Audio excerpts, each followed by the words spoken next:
여러분 안녕하세요. 통합과학 온라인 강의 시작하도록 하겠습니다. 오늘은 우리 생태계 평형에 대해서 수업을 나가려고 합니다. 우리 온라인 시간에 1단원 생태계 구성 요소와 환경을 배운 학생들도 있고 다른 반은 학교에 왔을 때 이 부분을 배운 반도 있죠. 근데 이제 더 이상 진도를 안 나가면 안 될 것 같아서 생태계 평형부터 이제 온라인 강의로 시작하도록 하겠습니다. 오늘은 교과서 246에서 249페이지까지 내용을 배울 거고요. 오늘 배우는 내용의 가장 핵심은 먹이 관계라는 것을 알아야 하고요. 이 먹이 관계를 이용하여서 생태 피라미드라는 것으로 어떤 내용들을 설명을 할 수 있어야 합니다. 자, 우선 먹이 관계를 첫 번째로 알아보려고 하는데요.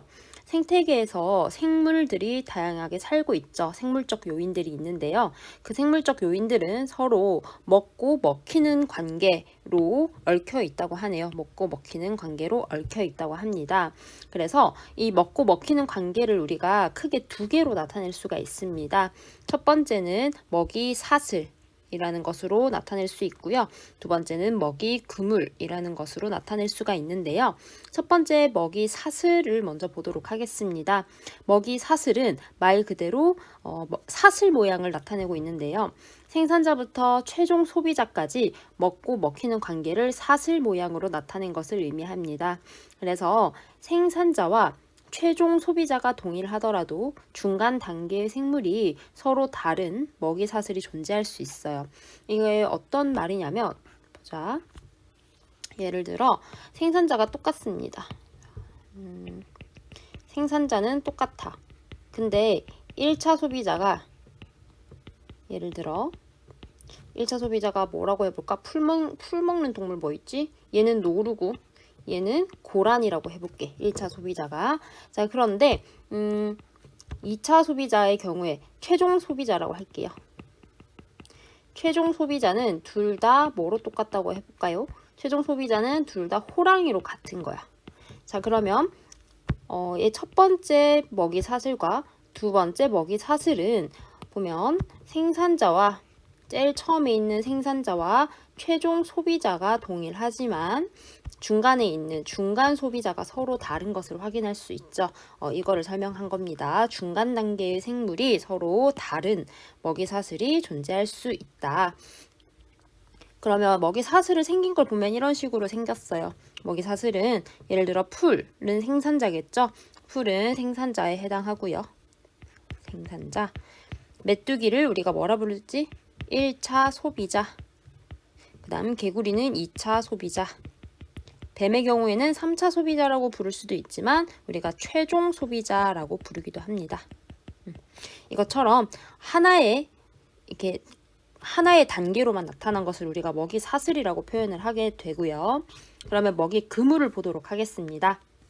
먹이 그물은 먹이 사슬이 서로 얽혀 있는 것을 우리가 먹이 그물이라고 이야기를 합니다. 그래서 생태계를 구성하는 생물종이 다양할수록 먹이 그물이 복잡해지게 되거든요. 그러면 먹이 그물은 이렇게 생겼습니다. 우리 먹이 사슬 하나 찾아볼까? 예를 들어 풀, 방앗개비, 그 다음 개구리, 뱀 이렇게 가는 그 다음에 몇 가지 가겠네요. 요거 하나가 먹이 사슬이라고 부를 수 있겠죠. 또 예를 들어 하늘색으로 메뚜기, 개구리, 매 이렇게 가는 것도 하나의 먹이 사슬에 해당하겠죠. 이것처럼 다양한 먹이 사슬이 공통의 생물을 이렇게 교차하게 나타내서 그물 모양으로 나타난 것을 우리가 먹이 그물이다 라고 부르게 됩니다.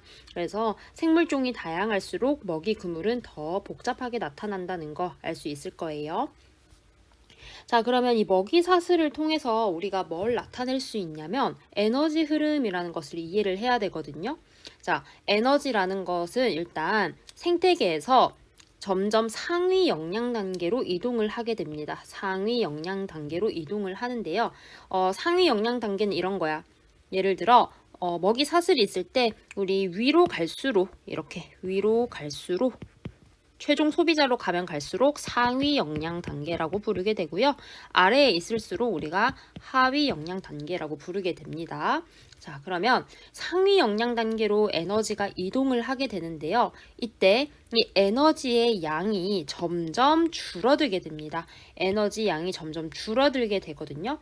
왜 줄어드냐면 각 역량 단계에서 각 생물의 생명 활동으로 쓰이거나 또는 열 에너지로 방출이 되고요.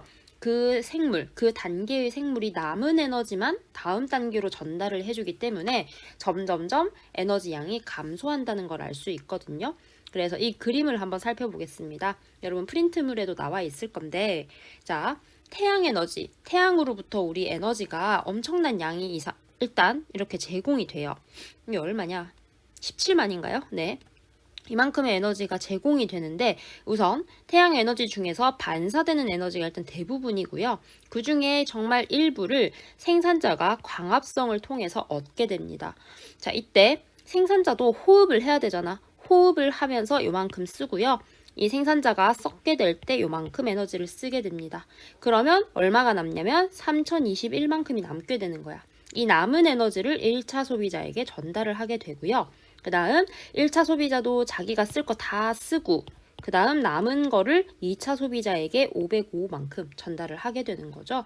이렇게 점점점 상위 역량 단계로 갈수록 여기 그림에서 이렇게 갈수록 점점 상위 역량 단계에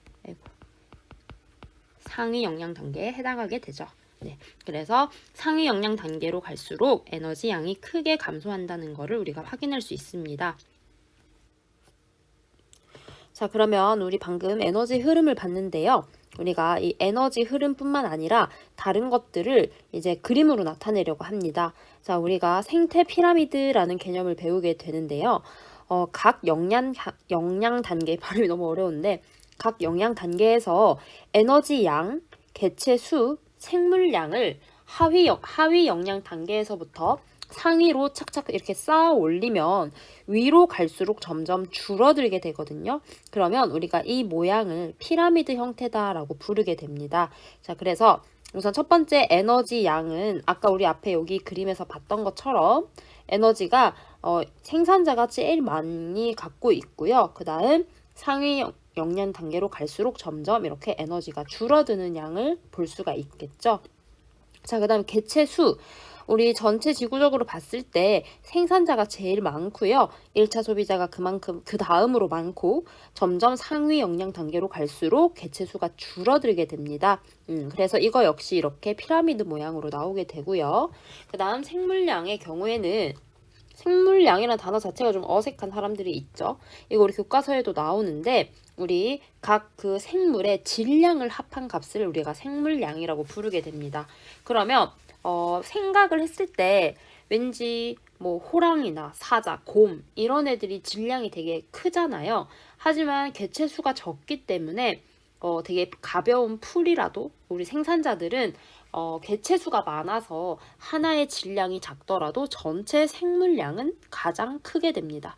그래서 우리가 개체수 피라미드, 생물량 피라미드, 에너지 피라미드는 이렇게 예쁘게 피라미드 모양을 하고 있다. 삼각형 모양을 하고 있다라는 것을 이해하면 되겠고요. 자, 안정된 생태계일수록 우리가 이렇게 위로 갈수록 줄어드는 피라미드 형태를 이루게 됩니다. 예를 들어 개체수를 보는데 1차 소비자가 생산자보다 더 많아지면 어떤 문제가 일어나겠어? 생산자가 다 없어질 수 있겠죠? 그래서 우리 안정된 생태계일수록 피라미드 모양을 이루고 있다라는 것을 알고 있으면 되겠습니다. 자, 보충적으로 모든 수치가 피라미드 형태를 나타내는 것은 또 아니에요. 자, 어떤 것들이 있냐면 일단 개체의 크기를 볼게요. 개체, 우리 처음 시간에 배웠지. 개체라는 거는 그 생물 하나를 보는 거거든. 그 하나의 크기나 체중을 봤을 때는 당연히 상위 역량 단계로 올라갈수록 점점 커집니다. 그리고 생물 농축 정도라는 거는 쌤이 저번 시험 범위 때 잠시 한번 언급한 적이 있었는데요. 뭐 중금속이나 뭐 몸에 안 좋은 것들은 상위 영양 단계로 갈수록 점점 몸의 농도가 높아지게 되거든요. 이런 걸 우리가 생물 농축 정도라고 부릅니다. 이러한 것들은 역피라미드 형태를 이루기도 한다. 이 정도만 알고 있으면 돼요. 모든 것이 피라미드 모양을 이루고 있지는 않다. 이 정도만 기억하고 넘어가도록 하겠습니다. 자, 생태계 평형이라는 걸 볼 건데 우리 사실 생물 다양성처럼 되게 좋은 말들이 붙어 있는 겁니다. 하지만 정확하게 정의는 알아야겠죠. 생태계 평형의 정의는 생태계를 구성하는 생물 군집의 구성이나 개체 수, 물질의 양, 에너지 흐름 이런 것들이 다 안정된 상태를 유지해서 생태계 구성 요소가 전부 균형을 이룬 상태를 우리가 생태계 평형이라고 부르게 됩니다. 그래서 생태계 평형은 주로 먹이 사슬에 의해 유지가 되고요. 즉 생물이 먹고 먹히는 관계가 계속 굴러가야지 우리 생태계가 평형에 이르렀다라고 얘기를 하는 거고요. 또 먹이 그물이 단순하지 않고 복잡할수록 평형이 잘 유지되게 됩니다. 자, 그래서 우리 교과서 해보기 그림을 볼 건데요. 생태계 가나 다가 있습니다. 딱 봐도 누가 가장 복잡해 보이죠? 생태계 다가 가장 복잡해 보이죠? 일단 생물이 많잖아요. 생물 다양성도 높은 상태입니다. 그러면 우리 가나 다에서 생태계 다가 가장 안정된 생태계다라는 것을 알 수가 있겠죠? 네, 이 정도 내용 정리를 할 수가 있겠고요. 자, 생태계 평형이 유지되는 원리를 한번 알아보려고 합니다. 이건 무슨 말이냐면 사실 생태계는 잠시 평형이 깨질 수 있어요. 당연히 깨질 수 있죠. 우리 이 세상에 얼마나 많은 일들이 일어나는데, 그치? 자, 근데 이미 안정되어 있는 형태라면 잠시 균형이 깨지더라도 다시 돌아오게 됩니다. 그 원리를 같이 보려고 하는데요. 우리 앞에서 봤던 생태 피라미드를 처음 이렇게 그려놨습니다. 제일 첫 부분이죠. 평형 상태. 자, 근데 이거 예를 들어 개체수라고 한번 해볼게. 그러면 1차 소비자의 수가 갑자기 일시적으로 증가하는 생태계 평형이 깨진 상태를 한번 보겠습니다. 그러면 시간이 점점 지나면 어떻게 될까요? 이 1차 소비자가 잡아먹던 생산자의 수가 감소하게 되겠죠. 생산자의 수가 우선 첫 번째적으로 감소하게 되고요.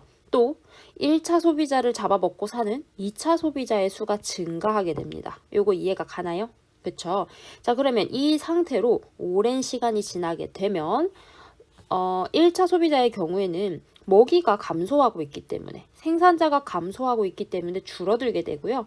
또 비슷하게 2차 소비자가 증가했기 때문에 1차 소비자가 많이 잡아먹혀요. 그래서 다시 감소하게 되죠. 이렇게 1차 소비자가 감소하게 되면 다시 처음처럼 1차 소비자가 잡아먹던 생산자는 증가하고 2차 소비자는 감소하여서 다시 이렇게 원래 모양으로 돌아가는 생태계 평형을 회복하게 되는 이 원리를 이해하고 있으면 되겠습니다. 별로 어려운 거 없죠? 네. 자, 마지막 PPT입니다. 보충 내용인데요. 생태계 평형이 유지되는 조건입니다. 세 가지 조건이 있어요. 자, 우선 첫 번째, 당연히 급격한 환경의 변화가 일어나지 않아야겠죠.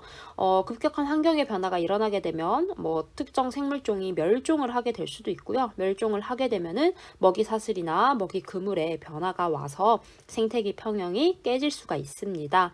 두 번째, 먹이 그물이 복잡해야 합니다. 먹이 그물이 단순하면 뭐 중간에 있던 하나의 생물종이 멸종해 버리면 나머지 애들도 다 멸종을 하게 되거든요.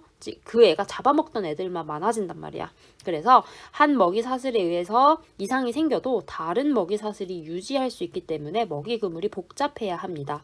그래서 우리 이 그림에서 뭐 예를 들어 누가 멸종했다고 한번 해볼까? 누가 멸종하면 좋을까? 뭐 쥐가 한번 멸종을 했다고 해볼게요. 이 쥐가 멸종을 하게 되면 쥐를 잡아먹고 살던 뱀이 멸종을 하겠죠. 그러면 뱀을 먹고 살던 매가 멸종을 하겠죠. 이것처럼 한 마리가 멸종을 하게 되면 연쇄적으로 다른 애들도 다 멸종을 하게 되는데 가장 안정한 달을 보게 되면 쥐가 멸종을 하면 쥐를 먹고 살던 예를 들어 늑대가 있어요. 늑대는 하지만 토끼도 잡아먹고 뱀도 잡아먹고 그래서 다른 대체제들이 많죠. 이것처럼 먹이 사슬이 복잡할수록 더 안정하다, 생태계 평형이 유지된다 라고 보면 되겠고요. 세 번째, 에너지 흐름과 물질 순환이 원활하게 일어나야 합니다. 뭐 예를 들어 에너지 흐름 중에 아까 우리 그림에 태양 에너지가 생산자에게 들어오는 과정이 있었어요. 그게 광합성이죠. 만약에 태양빛이 잘 들어오지 못한다면 생산자는 당연히 광합성을 많이 못할 거고, 그러면 생산자의 수가 줄어들고, 그러면 전체적인 먹이 그물 또는 생태계 평형에 영향이 오게 되겠죠. 그래서 생물이 정상적으로 생명활동을 하기 위해 에너지나 물질이 원활하게 흘러야 한다라는 내용으로 정리할 수 있겠습니다. 문제 풀어보도록 할게요. 문제가 몇 개지? 3, 4, 4, 5, 6번이죠. 4, 5, 6번 문제. 여러분 잠시 일시정지하고 풀어보세요. 쌤은 바로 풀도록 하겠습니다.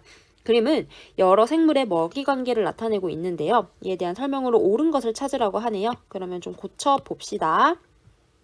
1번. A는 1차 소비자이자 2차 소비자이다. 자, 한번 보겠습니다. 우리 A는 지금 잡아먹고 있는 게 메뚜기밖에 없어요. 그쵸?